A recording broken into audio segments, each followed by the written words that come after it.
오늘 히브리서 13장 15절의 말씀을 읽었는데요.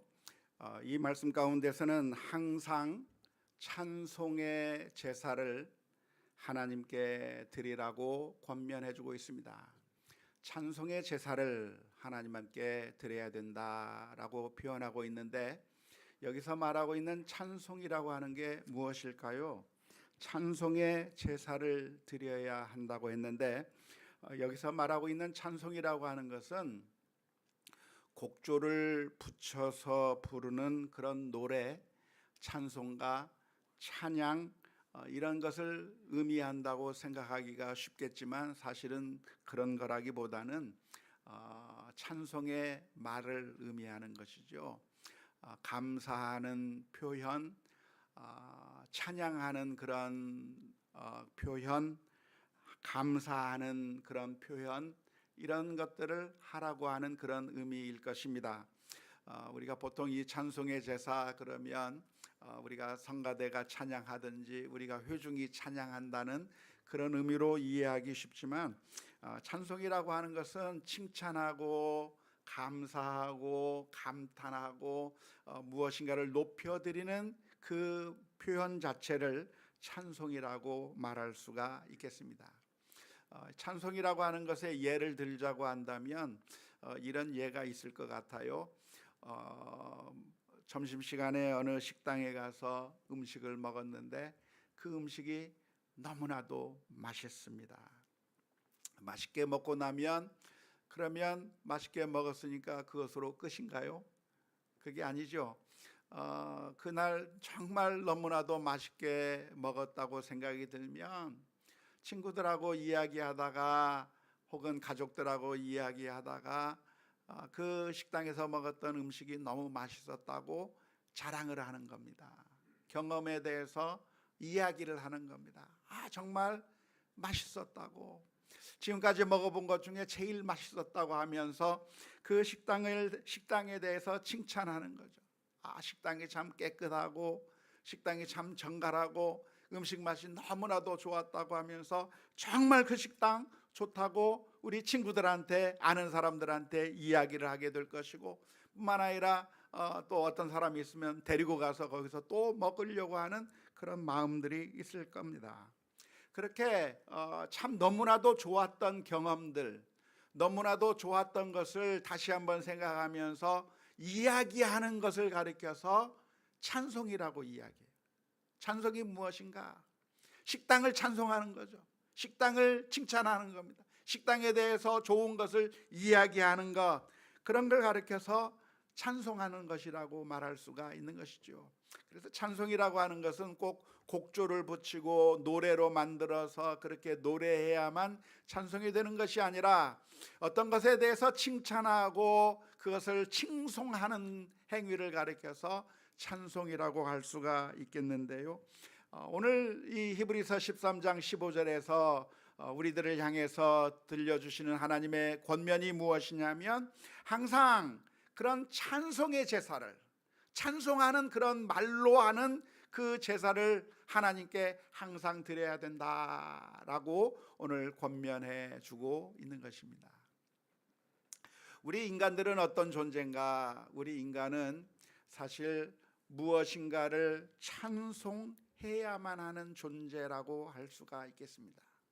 우리는 그냥 가만히 있으면 되는 존재가 아니라 끊임없이 무엇인가를 찬송하고 무엇인가를 높이고 무엇인가에 대해서 칭찬을 해야만 하는 존재가 바로 인간이라고 할 수가 있는 것이죠. 왜 우리는 칭찬을 합니까? 왜 우리는 찬송을 하게 되어 있습니까? 왜 우리는 자꾸 무엇인가에 대해서 자꾸 칭송을 하는 그런 일들을 하는 그 이유가 무엇일까요?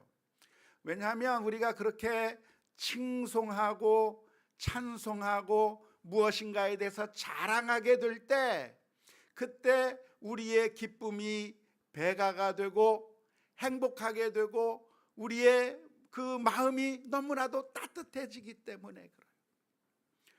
우리가 어떻게 행복해질 수 있는가? 칭찬하게 되고 찬송하게 되고 자랑하게 될 때 우리의 행복감이 더 많이 늘어나게 되는 것이죠. 사람들은 그 어떤 식당에 가서 맛있는 음식을 먹고 난 뒤에 그냥 입을 꾹 다물고 있는 게 아닙니다. 입을 꾹 다물고 있는 것이 아니라 먹고 난 다음에는 정말 맛있었다고 이야기를 해야 그때 먹었던 기쁨이 더 충만해지는 거죠. 더 너무나도 좋아지는 겁니다.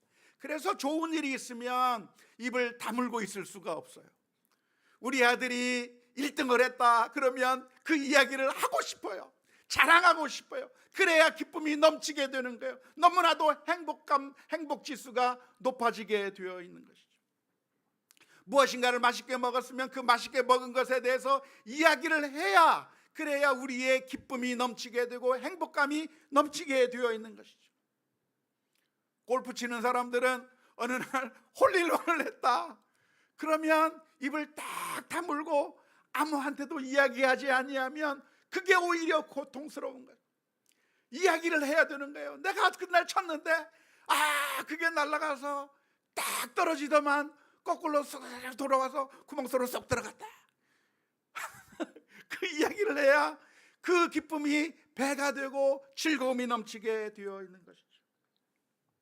우리 인간이라고 하는 것은 무엇인가? 우리 사람들은 무엇인가에 대해서 칭찬하고 자랑하고 그리고 찬송하게 될 때 그때 저절로 기쁨이 넘치고 행복이 넘치고 그렇게 되는 것이죠.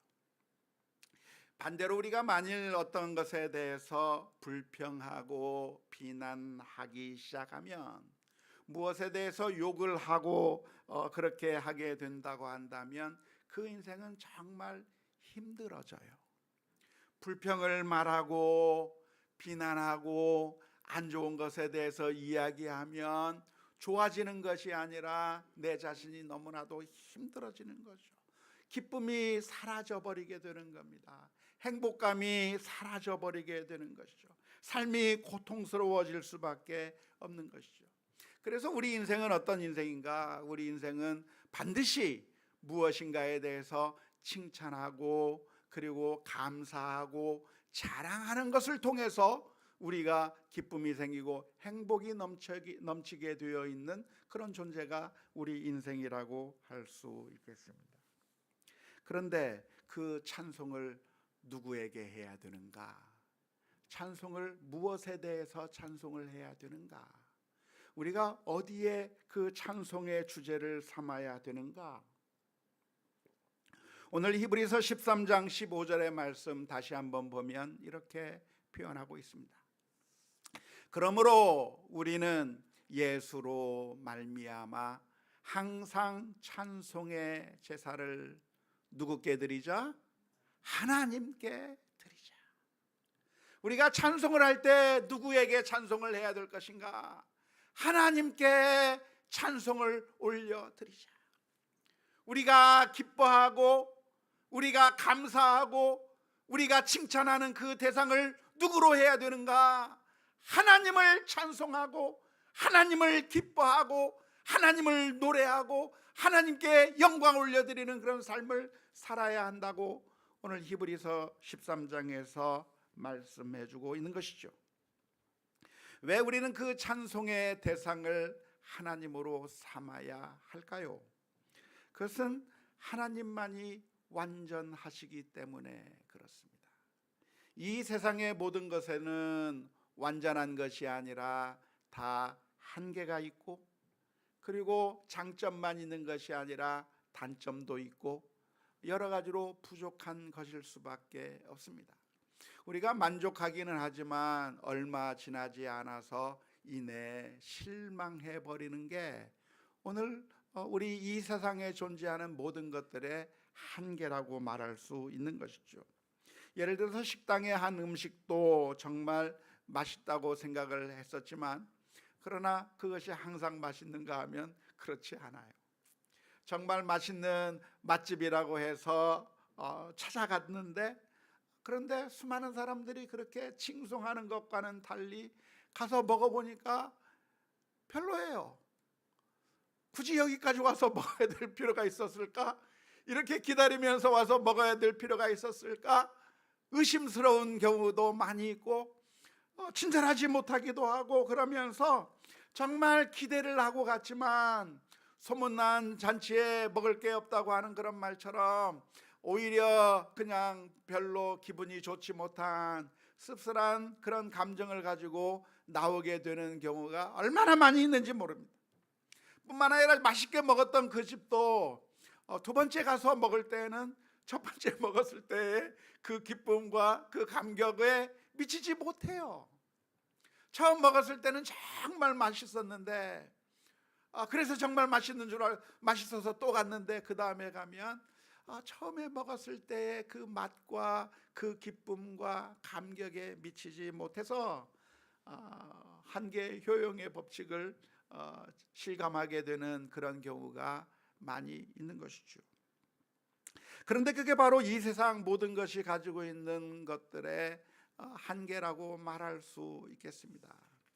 그 대상이 우리 자녀들이든 그 대상이 우리의 성공이든 그 대상이 어떤 훌륭한 스포츠 스타이든 어떤 음식점이든 이 세상의 모든 찬송의 대상들이 많이 있을 텐데 우리들에게 기쁨을 주기도 하고 우리들에게 행복을 주었던 것들이 우리에게 기쁨과 행복을 주는 것이 아니라 오히려 더 씁쓸한 경험으로 변하게 되는 경우, 예전만큼 그런 기쁨이 사라지게 되는 경우, 그런 경우가 많이 있게 되는 것이죠. 하지만 하나님은 어떠한 하나님이신가? 하나님은 완전하신 하나님이시고 어제나 오늘이나 영원토록 동일하신 하나님, 변함이 없으신 하나님이기 때문에 우리의 진정한 찬송의 대상이 무엇이 되어야 되는가? 이 세상의 것이 아니라 우리 자녀들이 찬송의 대상이 아니라 어떤 음식점이 어떤 뛰어난 업적들이 찬송의 대상이 아니라 하나님만이 우리의 영원한 찬송의 대상이라고 하는 사실을 기억하면서 날마다 항상 찬송의 제사를 하나님 앞에 드리는 그런 삶이 우리 가운데 있을 수 있기를 주님의 이름으로 축원합니다. 오늘 특별히 맥주 감사 주일로 지키게 되었는데요.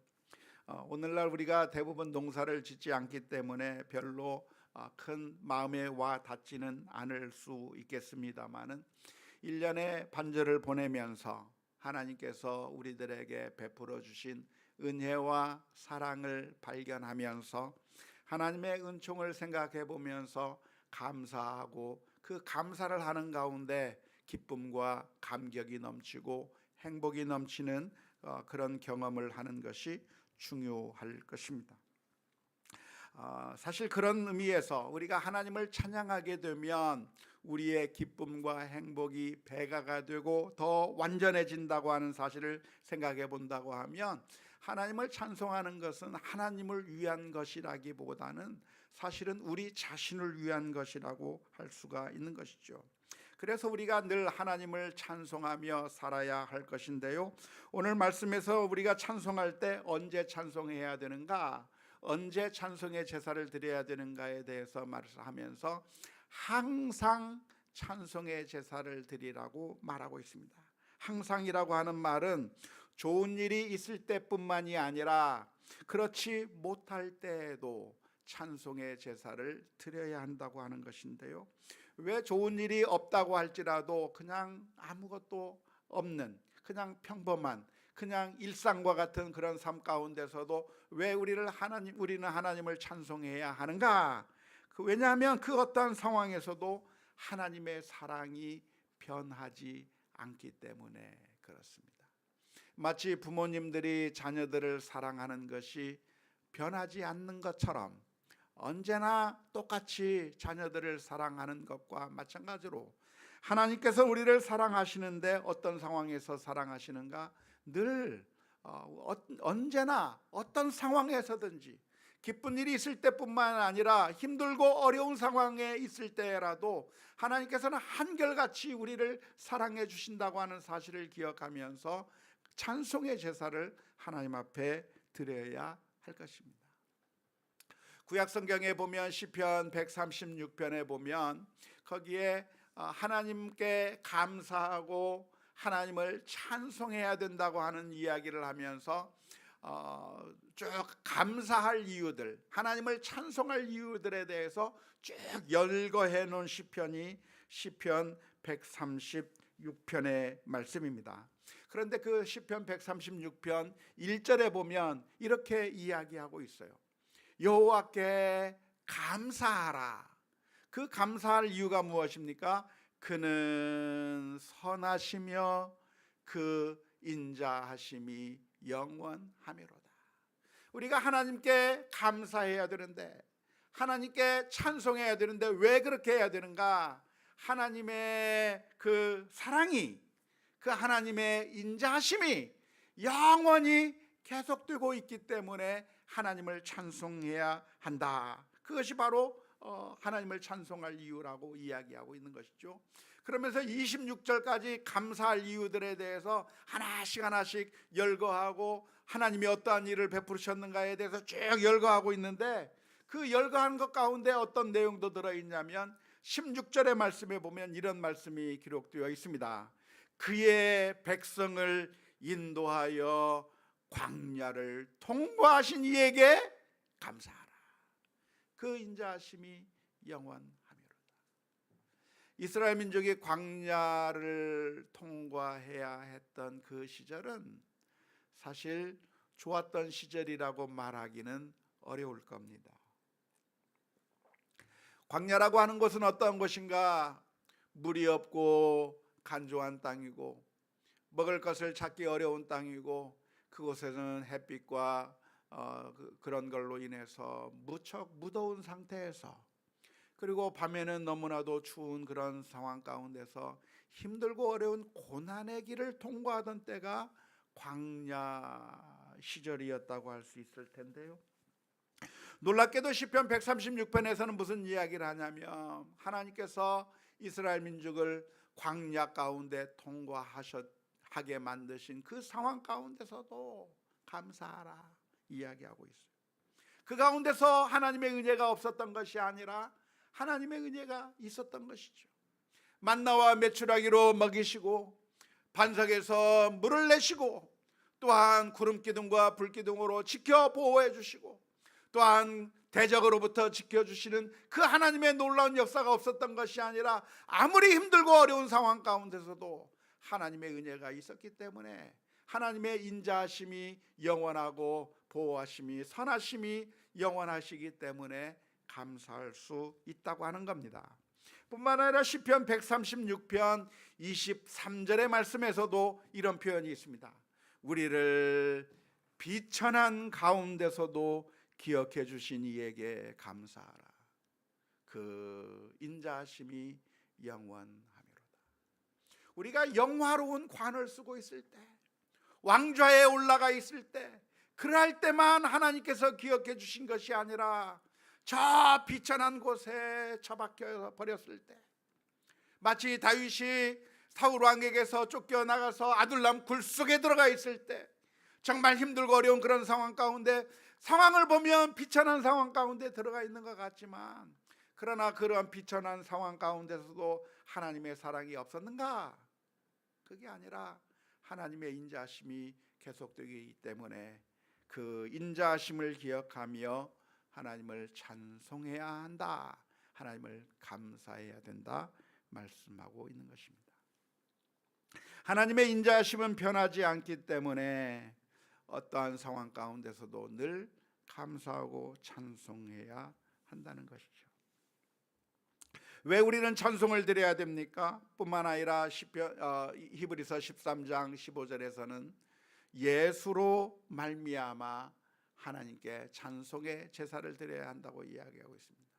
예수님께서 무슨 일을 하셨나요? 히브리서 13장 12절 말씀에 보면, 그러므로 예수도 자기 피로써 백성을 거룩하게 하려고 성문 밖에서 고난을 받으셨느니라. 우리를 위하여, 우리를 살리시기 위하여 십자가의 고통을 받으신 그 주님을 생각하면 감사할 수밖에 없다 말씀하고 있는 것이죠. 특별히 찬송의 제사라고 표현하고 있는 점을 우리가 눈여겨보았으면 좋겠는데요. 찬송을 드려라 이 정도로만 이야기한 것이 아니라 찬송의 제사를 하나님께 드리라고 제사로 표현하고 있던 점을 우리가 눈여겨보았으면 좋겠는데요. 하나님께서 기뻐하시는 제사가 무엇일까요? 그 옛날 이스라엘 민족들이 하나님 앞에 제물을 바치면서 제사를 드렸는데 하나님께서 제일 기뻐하시는 제사가 무엇일까요? 1,000마리의 번제를 드리는 것을 양을 많이 드리면 좋아할까요? 하나님께서 좋아하시는 제사가 무엇일까요? 값비싼 물건으로 드리는 제사를 하나님께서 제일 좋아하실까요? 성경은 그렇게 이야기하고 있지 않습니다. 하나님께서 제일 기뻐하시는 제사가 무엇인가? 하나님께서 제일 좋아하시는 그 제물이 무엇인가? 가장 값비싼 것, 가장 좋은 예물, 값비싼 것으로 드리는 것을 하나님께서 제일 기뻐하신다고 성경에 기록하고 있지 않아요. 성경에서 기록하고 있는 가장 하나님께서 기뻐하시는 제사를 몇 가지를 살펴보면 이렇게 살펴볼 수가 있겠습니다. 첫 번째는 순종의 제사죠. 사무엘상 15장 22절의 말씀에 이렇게 기록하고 있습니다. 사무엘이 이르되 여호와께서 번제와 다른 제사를 그의 목소리를 청종하는 것을 좋아하심같이 좋아하시겠나이까. 순종이 제사보다 낫고 듣는 것이 순양의 기름보다 나으니 라고 말씀하고 있는 것이죠. 하나님께서 제일 기뻐하시는 제사는 무엇인가? 많은 제물로 드리는 제사를 하나님께서 기뻐하시는 것이 아니라 그것보다도 더 좋아하시는 하나님께서 받으시는 제사는 하나님의 말씀을 듣고 순종하는 제사, 하나님의 말씀에 따라 순종하며 사는 그 삶으로 드리는 제사를 하나님께서 기뻐하신다 말씀하고 있고요. 두 번째 하나님께서 기뻐하시는 제사는 어떤 제사입니까? 오늘 읽은 말씀이죠. 히브리서 13장 15절의 말씀. 그러므로 우리는 예수로 말미암아 항상 찬송의 제사를 하나님께 드리자. 감사하고 기뻐하고 하나님을 찬송하고 하나님께 영광 올려드리는 그 찬송의 제사를 하나님께서 기뻐하신다는 거예요. 감사와 찬송을 나타내는 그 방법으로 우리가 제물을 드리기는 하지만, 그러나 무엇보다도 제일 중요한 것이 무엇이냐면 우리의 그 마음으로 하나님께 감사하는 것을 가장 중요하게 보신다 말씀하고 있고요. 세 번째로 하나님께서 기뻐하시는 제사는 무엇입니까? 히브리서 13장 16절의 말씀에 이런 표현이 있습니다. 오늘 오직 선을 행함과 서로 나누어 주기를 잊지 말라. 하나님은 이 같은 제사를 기뻐하시느니라. 사람들에게 선을 베풀고 사람들에게 사랑을 베풀고 이웃들에게 은혜를 베푸는, 나누어 주는, 사랑을 베푸는 그런 삶을 사는 그 삶의 제사를 하나님께서 기뻐하신다 말씀하고 있는 것이죠. 그래서 우리가 하나님께 이런 바쳐질 만한 제사를 드려야 되는 것인데, 특별히 오늘은 찬송의 제사를 하나님께 드려야 된다 말씀하고 있어요. 찬송의 제사가 무엇입니까? 감사의 제사인 것이죠. 하나님께 감사하는 것이라고 할 수 있겠습니다. 데브라 노빌이라고 하는 사람은 0.3초의 기적이라고 하는 그런 책을 썼는데요. Thank you Power라고 하는 그런 책을 썼는데 0.3초가 어떤 게 0.3초일까요? Thank you 하는 게 0.3초밖에 안 걸린다고 합니다. 그런데 그 잠깐 하는 그 말이 엄청난 기적을 가져온다라고 써서 베스트셀러가 된 바가 있는데, 우리가 하나님께 감사하는 것도 역시 마찬가지입니다. 그 감사할 때 우리들의 마음 가운데 기쁨이 넘치게 되고 감사가 넘치게 되고 행복이 넘치게 되는 것이죠. 만일 우리들의 삶 가운데서 정말 힘들고 어려운 일들이 생겨나고 있다고 한다면 그것은 우리가 하나님께 대한 감사를 잊었기 때문일 가능성이 많습니다. 불평하고 원망하고 짜증을 내는 삶은 오히려 우리를 무너뜨리고 우리를 아주 힘들게 만들 수밖에 없는 것이죠. 그래서 우리가 날마다 우리 자신의 삶을 되돌아보면서 하나님께 감사할 수 있는, 날마다 주님께 찬양을 올려드리는 그런 삶을 살아갈 수 있기를 주님의 이름으로 축원합니다. 뿐만 아니라 하나님께 감사할 수 있는 사람은 우리 이웃들을 향해서도 감사할 수 있고 행복할 수가 있는 것이죠. 요셉이라고 하는 사람은 자신이 어떤 상황에 들어갔다고 할지라도 하나님께 감사할 수 있는 마음, 하나님께서 내 인생을 이렇게 인도하셨다고 하는 사실을 알았기 때문에 이웃들을 향해서도, 형제들을 향해서도 너그러울 수 있었어요. 하나님께 감사할 수 있는 사람은 형제를 향해서도 너그러울 수가 있는 것이죠. 그러므로 우리가 감사하는 삶, 찬송하는 삶을 사는 것이 마땅하다 할 텐데요, 문제는 무엇인가요? 우리가 그럴 만한 능력이 없다는 게 문제입니다. 감사하고 싶지 않은 게 아니라 왠지 모르게 우리들의 마음 가운데 불평이 솟아오르는 게 문제인 것이죠. 그래서 어떻게 해야 될 것인가? 첫 번째는 기도해야 할 것입니다. 매일 아침 일어나면서 우리가 해야 할 기도의 가장 중요한 기도 중에 하나가 무엇입니까? 하나님, 오늘 하루 살아가는 동안에 하나님의 은혜를 볼 수 있게 해주시고 하나님의 인도하심을 느낄 수 있게 해주시고 하나님의 사랑을 발견하게 해주셔서 감사하는 삶 살게 하여 주옵소서. 기도해야 됩니다. 우리가 너무나도 연약해서 죄로 인해서 우리의 마음이 망가져 버려서, 사탄의 영향 때문에 우리들의 마음이 늘 망가져 버려서 우리는 감사할 것을 찾아보기보다는 불평할 것을 더 많이 생각하는 게 우리들의 마음이에요. 그런 연약함이 우리들에게 있기 때문에 우리 예수님께서 이 세상에 오셔서 우리를 위하여 피 흘려 주시고 우리를 용서해 주시는 그 놀라운 은총을 베풀어 주셨기 때문에 주님의 십자가 앞에 날마다 나아가면서 하나님, 저희들의 마음을 씻어 주시고 감사할 수 있는 마음을 허락해 주옵소서 기도하며 나아갈 수 있어야 될 것입니다. 두 번째는 우리가 체크해 봐야 되는 거죠. 체크해야 돼요. 하루를 마무리하면서 잠자리에 들기 전에 내가 오늘 어떻게 살았는가, 감사하는 삶을 살았는가, 불평하고 원망하고 비난하며 짜증내고 그렇게 고통스러운 가운데서 삶을 살았는가. 만일 내가 감사하지 못하고 살았다면, 찬송의 제사를 드리지 못했다고 한다면 회개함으로써 하루를 마무리해야 할 것입니다. 세 번째는 무슨 방법을 써야 됩니까? 도움을 받아야 되는 것이죠. 나 혼자로서는 할 수 없습니다.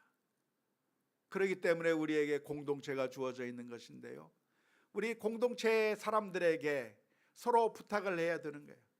내가 혹시라도 내 입에서 짜증 섞인 소리가 나온다면, 혹시 내 입에서 불평의 말이 나온다고 한다면, 혹시 내 입에서 좌절하는 이야기가 나온다면, 여보 감사하라고 사인 좀 줘. 우리 동료를 향해서 선생님, 제게 감사하라고 사인 좀 주세요. 그렇게 살지 말고 감사하라고 알려주세요. 그래서 우리 동료들의 힘을 받아야 돼요. 우리 자녀들에게 부탁하세요. 아빠 엄마가 혹시 짜증을 내거나 불만을 터뜨린다면, 나는 죄인이어서 그럴 상황들이 자꾸만 생길 텐데 그때 네가 나에게 이야기를 좀 해주라. 엄마 감사해야지, 엄마 찬송해야지, 나한테 얘기해달라고 부탁하세요. 우리 동료들에게 부탁하세요. 서로 도움을 받으면서 오늘 감사하고 찬송하는 삶을 살도록 서로가 서로에게 도움을 주어야 할 것입니다. 마지막으로 우리는 하나님을 묵상해야 합니다. 하나님을 날마다 묵상하면서 살아야 하는 것이죠. 하나님이 안 계신 것이 아니라 하나님에 대해서 잊고 있기 때문에 우리는 하나님을 찬송하지 않는 겁니다. 하나님에 대해서 생각하지 않으면서 살기 때문에 우리는 하나님의 고마움을 모르면서 사는 것이죠. 오늘 우리가 살아가는 이 세상은 참 위험천만한 세상에 살아가고 있습니다.